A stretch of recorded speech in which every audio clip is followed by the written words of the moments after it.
అంటే మీ పార్టీలో ఉండే రౌడీ షీటర్లు గంజాయి బ్యాచ్ని మీరు ప్రోత్సహిస్తే మేము యాక్షన్ తీసుకుంటే అది తప్పు. యాక్షన్ తీసుకోకపోతే మీ అందరికీ లైసెన్సు. రాష్ట్రం అంతా వెళ్ళి ఇష్టానుసారంగా 3 సంవత్సరాల ఆడబిడ్డలపైన అత్యాచారాలు చేస్తూ ఉంటే వీళ్ళని వదిలిపెట్టాలా? వదిలిపెట్టకుండా ఫర్మ్ యాక్షన్ తీసుకుంటే పోలీసులు ఎక్సెస్గా బిహేవ్ చేస్తున్నారని మాట్లాడతారు. అది అయిన తర్వాత మీరు చూశారు. రెండోది నేరుగా గుంటూరు సత్తెనపల్లిలో మీరు జరిగింది చూస్తే ఎంత దారుణంగా జరిగిందో ఒక్కసారి మీరు గుర్తుపెట్టుకోండి. కారులో పోతూ కారు కింద హిట్ అండ్ గో, చక్రాల కింద మనిషి పడిపోతే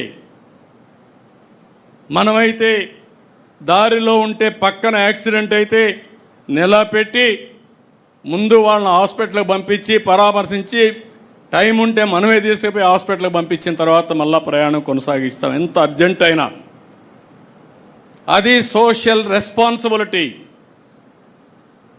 అలాంటిది నీ కారు కింద పడిపోతే కనీసం పట్టించుకోకుండా తీసి బయట పారేసి వెళ్ళిపోయిన సందర్భాన్ని మనం చూస్తే, తిరిగి ఇదే కారులో జరిగిందని ఎవిడెన్స్ వచ్చిన తర్వాత,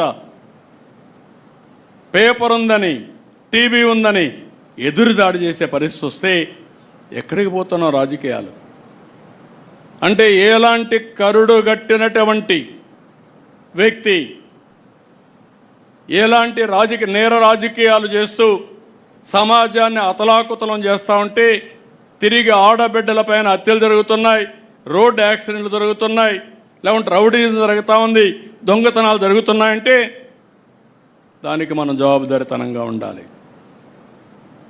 అందుకే నేను చెప్పాను, టెక్నాలజీ కూడా ఉపయోగిస్తున్నా. ఎవ్రీవేర్ టెక్నాలజీ కూడా ఉపయోగించి ఎవరైనా సరే తప్పులు చేస్తే వాళ్ళని సాక్ష్యాధారాలతో పెట్టి ప్రజల్లో చైతన్యం తీసుకొచ్చి వీళ్ళ అరాచకాలకు అడ్డుకట్టేసే విధంగా ఈరోజు కార్యక్రమాలు చేస్తున్నాను. నాకు కావాల్సింది ఒకటే గుర్తుపెట్టుకోండి, public safety is most important. ఎవడైనా సరే తప్పు చేస్తే అలాంటి వారిని కఠినంగా శిక్షించి లా అండ్ ఆర్డర్ కాపాడడం తెలుగుదేశం పార్టీ బాధ్యత, ఎన్డీఏ బాధ్యత. ఆ విషయం వీళ్ళు గుర్తుపెట్టుకోవాల్సిందిగా మరొక్కసారి కోరుతున్నా. ప్రజలకు కూడా ఈ విషయాలు తెలియాల్సిన అవసరం ఉంది. కులం పేరుతో రెచ్చగొడతారు, మతం పేరుతో రెచ్చగొడతారు.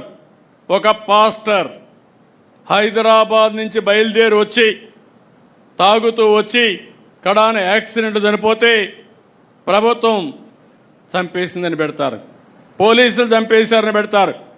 నేను సమాచారం ఇమ్మంటాను, సాక్ష్యాలు ఇమ్మంటాం, సమాధానం చెప్పరు. వెనకుండే రాజకీయాలు చేస్తారు. ఇలాంటి నీతి మాలిన రాజకీయాలు చేస్తే రాజకీయ ముసుగు తీసి నేరస్తులను నేరస్తులుగానే ట్రీట్ చేస్తామని మరొకసారి మీ అందరికీ విజ్ఞప్తి చేస్తున్నా. ఇక్కడ మీకు కూడా గుర్తుపెట్టుకోవాల్సింది,